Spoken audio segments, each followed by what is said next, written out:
जय श्री कृष्णा दोस्तों, आप सभी का स्वागत है हमारे चैनल कृष्णा हिंदी ज्ञान में।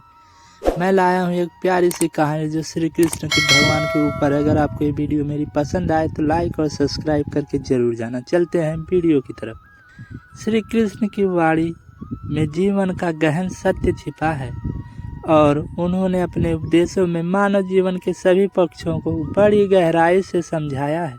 उनके उपदेशों का आधार यह है कि सुख और दुख दोनों जीवन के अभिन्न हिस्से हैं। इन्हें अलग अलग नहीं किया जा सकता।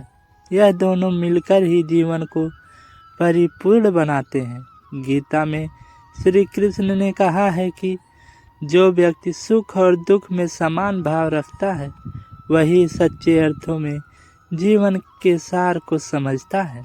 सुख और दुख का मूल स्वभाव अस्थिरता है। जैसे दिन के बाद रात आती है और रात के बाद दिन, वैसे ही जीवन में सुख और दुख आते जाते रहते हैं। श्री कृष्ण ने कहा है, हे अर्जुन, यदि सर्दी और गर्मी की तरह है जो समय के अनुसार आती और चली जाती है, इन्हें सहन करना सीखो। यह वाक्य हमें यह सिखाता है कि सुख और दुख हमारे जीवन का अस्थायी हिस्सा नहीं है, बल्कि वे समय के साथ बदलते रहते हैं। श्री कृष्ण का संदेश है कि जीवन में संतुलन बनाए रखना अत्यंत महत्वपूर्ण है। जब हम सुख में होते हैं तो हमें अहंकार और अति उत्साह से बचना चाहिए, और जब हम दुख में होते हैं तो हमें निराश और हताशा से बचना चाहिए। उन्होंने कहा है, जो व्यक्ति सुख और दुख दोनों में समान रहता है वही सच्चा योगी है। यह संतुलन हमें जीवन के हर पहलू में मध्य मार्ग अपनाने की प्रेरणा देता है।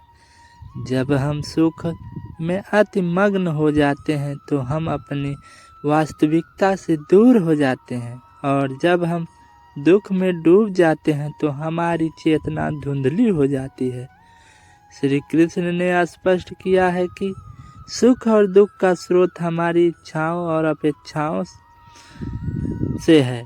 जब हमारी इच्छाएं पूरी होती हैं तो हमें सुख का अनुभव होता है, और जब वे पूरी नहीं होती तो दुख का। इसलिए उन्होंने कहा है कि मनुष्य को अपने कर्मों पर ध्यान देना चाहिए, ना कि अपने फल पर। गीता में उनका प्रसिद्ध वाक्य यह है कि जब हम कर्म करते समय फल की चिंता करना छोड़ देते हैं तो हम अपने दुखों को कम कर सकते हैं। इस दृष्टिकोण से जीवन को देखने पर हम समझ सकते हैं कि सुख और दुख हमारे मन में स्थिति पर निर्भर करता है। श्री कृष्ण के अनुसार समता समानता का भाव ही जीवन का सबसे बड़ा धर्म है।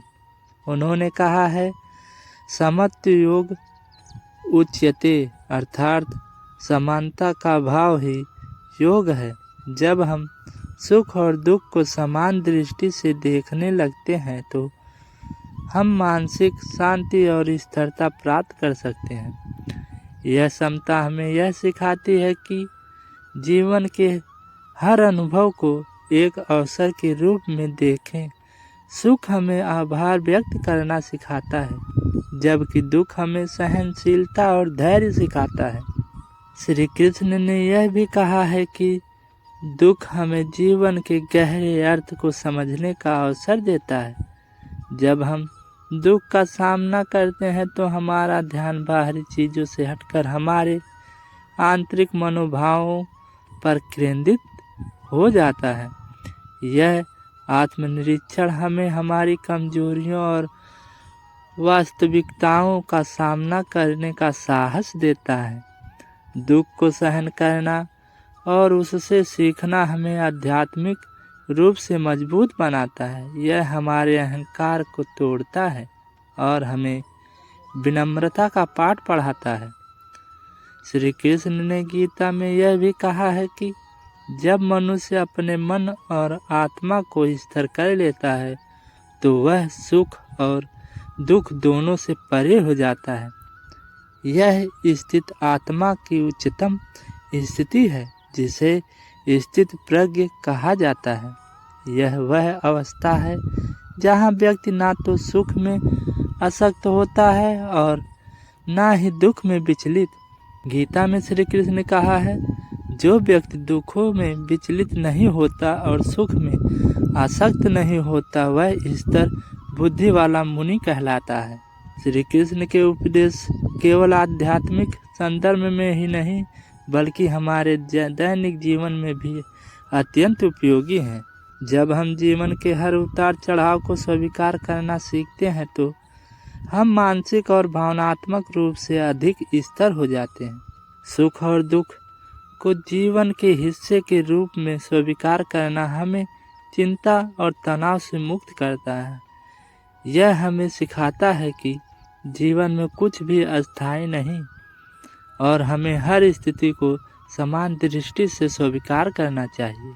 श्री कृष्ण की वाणी हमें यह सिखाती है कि सुख और दुख जीवन के दो पहलू हैं जिन्हें अलग नहीं किया जा सकता। वे हमारे अनुभव और विकास के लिए आवश्यक है। सुख हमें आनंद और प्रेरणा देता है जबकि दुख हमें धैर्य और सहनशीलता सिखाता है। यदि हम श्री कृष्ण के उपदेशों को अपने जीवन में लागू करें तो हम समझ पाएंगे कि जीवन में संतुलन और समता ही सच्चा सुख है। यह दृष्टिकोण हमें जीवन के हर क्षण को पूरी तरह से जीने की प्रेरणा देता है, चाहे वह सुख का हो या दुख का। जो व्यक्ति सुख और दुख को समान रूप से देखता है वही वास्तव में मुक्त होता है। श्री कृष्ण की यह वाणी हर समय और हर परिस्थिति में हमारा मार्गदर्शन करती है। दोस्तों, उम्मीद है कि आपको ये वीडियो पसंद आई होगी। लाइक और सब्सक्राइब जरूर करके जाना। जय श्री कृष्ण।